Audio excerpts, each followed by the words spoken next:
गंगाधर, माझ्याकडून चूक झाली. मी तुझ्या संशय घेतला. तुम्ही माझ्यापासून वयाने मोठे आहात. तुम्ही माझी माफी मागणे चांगले दिसत नाही, म्हणून तुम्ही आमची माफी मागू नका. बाई, आम्हाला माफ करा. आमच्याकडून चूक झाली. माफी माझी नाही, गंगाधरची मागा. गंगाधर, आम्हाला माफ कर. आम्ही तुझ्यावर खोटे आरोप केले. पुन्हा मी असे करणार नाही. तुम्ही गंगाधरसाठी प्रामाणिक वागा. सत्याच्या मागे चला. सत्य बोला. असत्याचा मार्ग कधीही धरू नका. एक असत्य म्हटले तर शंभर असत्य म्हणावे लागतात. गंगाधर टेकाणे लहानपणापासूनच प्रामाणिकपणा आणि सहनशीलता व नेहमी खरे बोलले. आपण पण त्यांच्यासारखे अत्यंत चांगले व लहानपणापासूनच प्रामाणिक वागूया.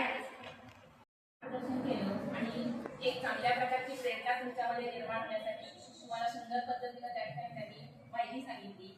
त्यानंतर तुम्ही सगळेजण इयत्ता 5वी आणि 7वी दोन्ही वर्गातील मुलांनी अगदी खूप सुंदर त्या ठिकाणी दोन्ही ते आपले लोकशाहीर अण्णाभाऊ साठे आणि लोकमान्य टिळक या दोघांविषयी खूप सुंदर माहिती. अगदी काही मुलांनी इंग्रजीतून सुद्धा त्या ठिकाणी भाषण केलेलं आहे.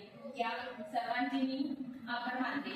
त्याचबरोबर आपल्या कार्यक्रमाची सुंदर त्या ठिकाणी सुरुवात करण्यासाठी आणि चांगल्या पद्धतीने कार्यक्रम घडून आणण्यासाठी सांस्कृतिक विभागाच्या मॅडम भाटे मॅडम आणि जिमखाना प्रमुख श्री सूर्यवंश सर यांनी सुंदर पद्धतीने कार्यक्रम घडून आणला. त्यांच्याबद्दल मी त्यांचे शाळेच्या वतीने आभार मानते. त्याचबरोबर शाळेचे सहाय्यक शिक्षिका मधुराई मॅडम आणि लाटणे मॅडम यांनी कार्यक्रमाचं संचालन अतिशय उत्कृष्टपणे त्या ठिकाणी केलेलं आहे. त्यांचेही आभार मानते. त्याचबरोबर कार्यक्रमात